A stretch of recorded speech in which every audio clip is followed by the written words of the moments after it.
I was the 10th child of the 12, and I was always the baby. Oh, and there I am. Let me get it out. And being the 10th child, and oh, there I am. And so I was always, for a long, long time, the baby and the youngest, and everybody babying me and everything. And then I remember, I didn't remember it at the time because I was just 13 months old when Merle was born.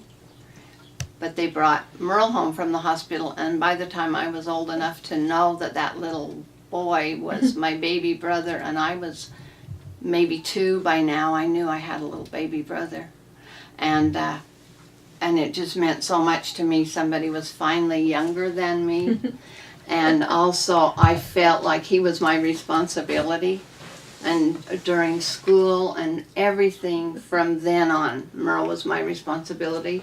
When we started school, I was 2nd grade, Merle was 1st. The teacher would ask him to read, and I would start crying because I thought, what if he's scared? And everywhere we went, I was watching out for Merle, and Merle still remembers, and I still do this when he comes to visit me. I grab his hand and drag him and say, come here, I say, come here, I say, because that's what he said I used to say.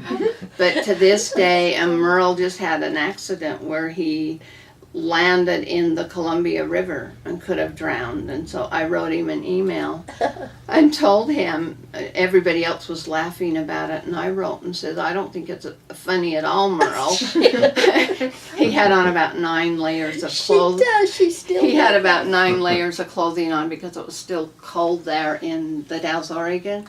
And then I was telling Merle, and you better carry a cell phone, because he's out in the boat all day, every day, catching fish. He has catching this kind of fish that they're trying to get rid of. But to this day, Merle is still my little baby brother. And so to me, that's one of my specialist things.